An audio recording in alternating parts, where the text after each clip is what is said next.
estos procesos de transformación están centrados en una lucha constante entre la permanencia y el cambio. ¿Ah?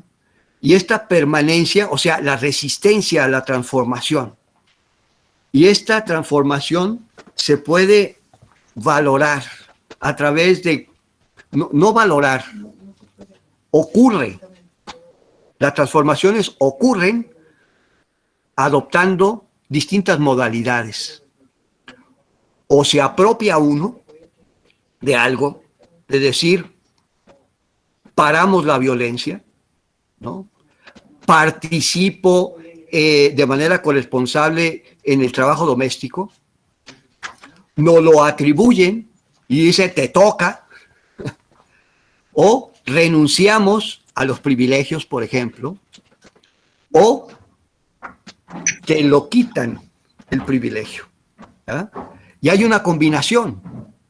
Entonces, estas modalidades de cambio, ¿verdad?, están en constante movimiento y enfrenta enormes resistencias también en distintos espacios, no solamente entre el sector de hombres, sino también en sectores de mujeres.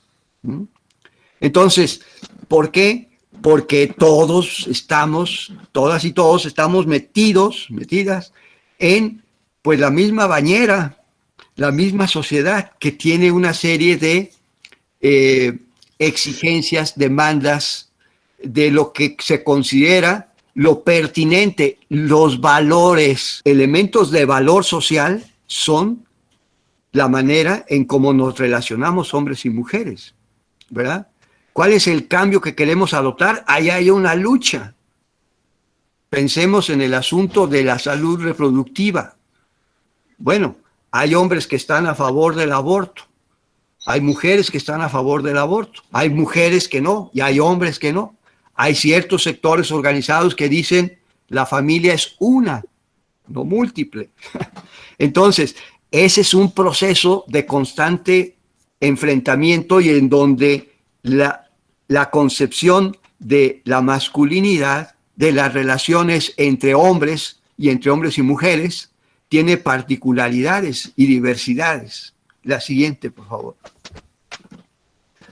Entonces, ¿qué necesitamos bajo ese contexto? La siguiente. Bueno, necesitamos, como dice Ortegón, Pacheco y Prieto, tener una idea más o menos clara y definida de qué es lo que en qué nos estamos metiendo, ¿verdad? Y para eso necesitamos entender en qué contexto vivimos. Vivimos en un contexto, esto es una información ya un poquito pasada, pero que nos da una idea del contexto en donde estamos. Hay muchas cosas que no han cambiado, sino que se han profundizado. Vivimos en una población muy grande, con una alta migración, en donde las principales fuentes de ingreso están en las remesas, hay un índice de desigualdad brutal, ¿verdad? La pobreza ahora con la pandemia se ha evidenciado y se ha agudizado todavía más. Hay una población urbana, por una parte hay mucha concentración y hay una gran dispersión, hay una disminución de la fecundidad, hay una transición política también, ¿verdad? Hay una participación política de las mujeres de una manera muy importante. El asunto de la discriminación es rampante en nuestra sociedad. La siguiente, por favor.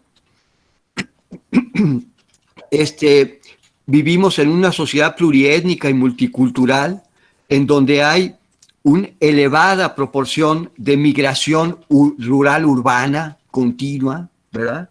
Donde el 10%, por ejemplo, o un porcentaje muy importante de la población indígena no vive en las zonas rurales, sino vive en las ciudades. Entonces, tener en cuenta la participación de comunidades indígenas dentro de las grandes urbes es muy importante tenerlo en consideración. Hay una proporción muy importante de falta de expectativa, no hay un horizonte por parte de los jóvenes en términos de empleo, de educación. la inseguridad que vivimos es, bueno, ni hablo de eso, ustedes lo saben. Hay una desconfianza en el liderazgo político, en las instituciones.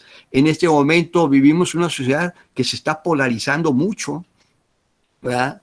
Y en donde la sociedad civil empieza a tener un peso cada vez mayor, ¿no? La siguiente, por favor.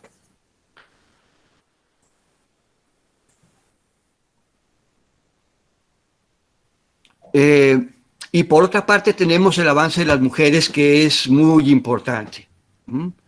Las mujeres tienen una participación dentro del mercado de trabajo creciente, ¿no? Hay una apropiación de derechos, hay un uso de la tecnología anticonceptiva, se ha masculinizado la matrícula en muchas carreras, hay un reconocimiento y un entendimiento y apropiación de la normatividad de las leyes. La siguiente, por favor.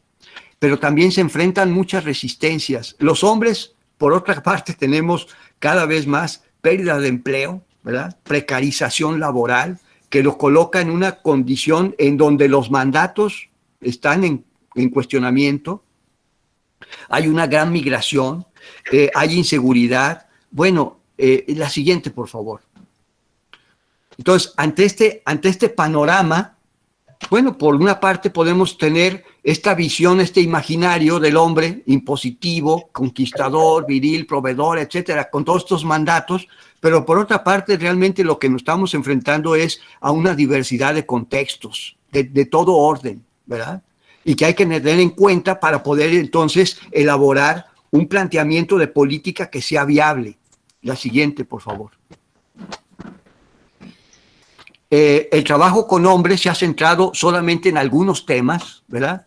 Y no obstante, hay muchas resistencias. Ante esos pocos temas que se trabajan, hay muchas resistencias en muchos sentidos. La siguiente, por favor. Entonces, tenemos una serie de tensiones a nivel contextual en el que estamos los hombres. Hay un progreso, una posición de avanzada de las mujeres y aún una creciente participación de las mujeres de distintas generaciones.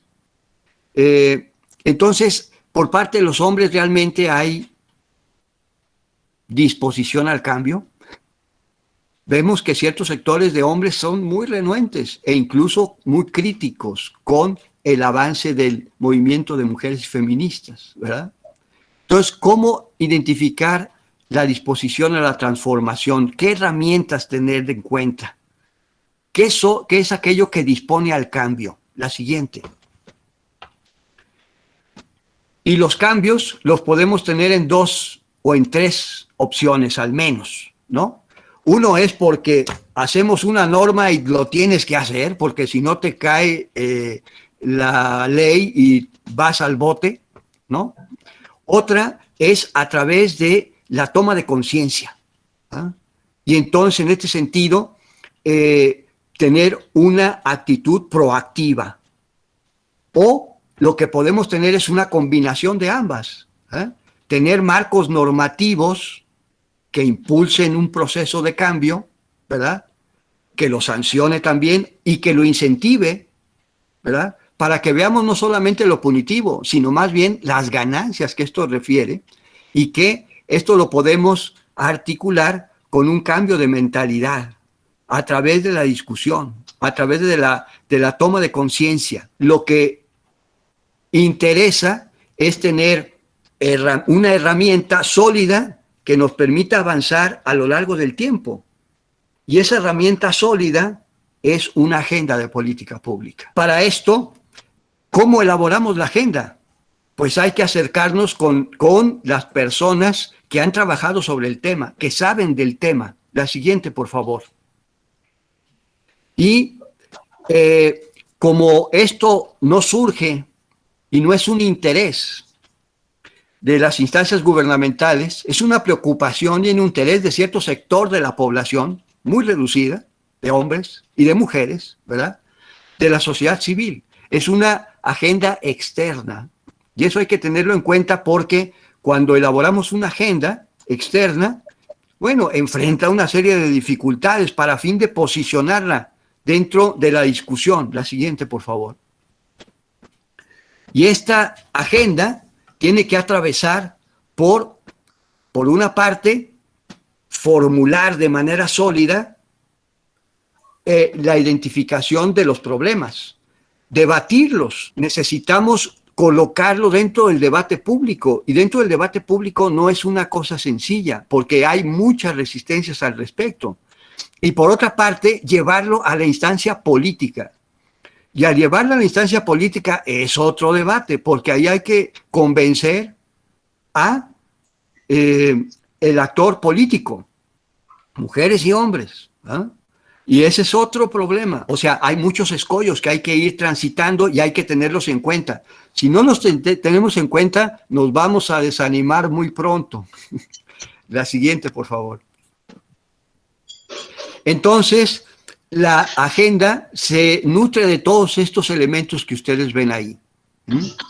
Nosotros y nosotras, como una instancia académica, pues yo soy un académico, he desarrollado toda mi vida dentro de la academia, con vínculos con ciertos sectores de la sociedad civil, con algunas instituciones públicas, pero fundamentalmente dentro del ámbito académico. Y mis vínculos más sólidos son con el ámbito académico.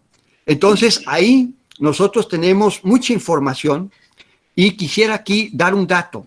México es uno de los países latinoamericanos que mayor investigación tiene sobre el ámbito de la masculinidad y los hombres. Hay otros, Brasil, hay otros, Chile, Colombia, ¿no? Pero fundamentalmente, no es fundamentalmente, México tiene un acervo importante de conocimientos sistematizados, profundizados, con gente muy valiosa que sabe del tema, que ha transitado muchos años estudiándolo y que en el caso particular de Guillermo Núñez ha hecho una sistematización y ha hecho un libro que se llama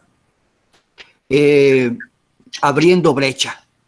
Y ahí hay una sistematización de los últimos, ¿qué? 25 años, una cosa así, en donde ha podido identificar temas, quién lo trabaja, hasta dónde. Hay un trabajo, por ejemplo, de Cómplices por la Igualdad, en donde desde el movimiento, la movilización, se trata de evidenciar y colocar el tema dentro de la discusión pública. O sea, hay muchos ámbitos a partir de los cuales se ha empezado a incidir para que en el ámbito público se debata el tema.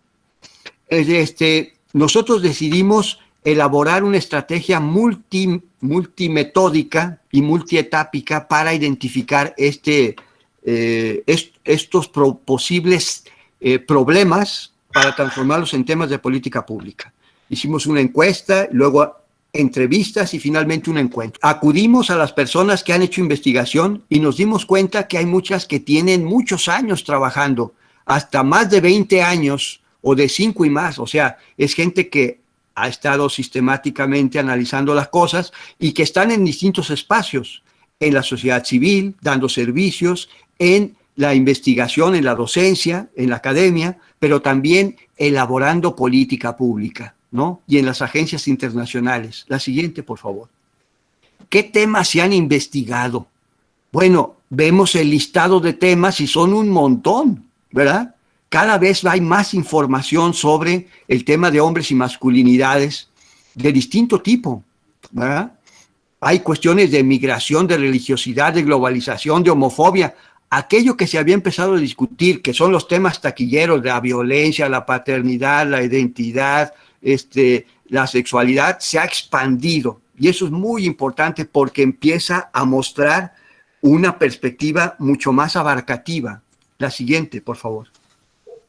Cuando les preguntamos a estas personas de todos esos temas que tú has investigado, ¿cuál es el tema que consideras que puede ser más problemático y que puede ser factible de transformarse en una política pública? Bueno, ahí se decantó el asunto. Y entonces dijeron violencia, cultura de género, paternidad, homofobia, transfobia, identidad, salud sexual y reproductiva, y luego ya disminuye notablemente el número. La siguiente, por favor. Pero después les preguntamos, a ver, independientemente del tema que investigas y que eres bien ducho, bien ducha en eso, ¿cuál es el tema central, el problema que enfrentamos los hombres y las masculinidades en nuestras relaciones, nuestros vínculos con las mujeres y con otros hombres? El problema de la cultura de género. ¿Ah? O sea, el caldo de cultivo para comportarnos de determinada manera. Cómo adoptamos patrones estereotipados o no, de transformación o no, sobre ello. ¿Ah? Cómo adoptamos nuevas masculinidades opresoras. ¿Eh? O sea, ojo con eso. Entonces necesitamos transformar, dicen, la cultura de género, pero también el asunto de la violencia. Esos son los dos temas centrales, ¿verdad? Pero también hay otros: sexualidad, paternidad, pobreza. La siguiente, por favor. Entonces, empezamos a ver que temas potenciales, no podemos investigar el montón de temas que están ahí. Nos lleva a un lugar que nadie nos hace caso. ¿Cuáles son los temas más importantes? Los 5, a partir de los cuales se puede trabajar. Bueno, estos eran los que se enunciaron en la primera columna a la izquierda, los temas potenciales. Pero cuando dijimos cuáles son los más importantes, el asunto cambió. ¿Ah? Y entonces la primacía se modifica.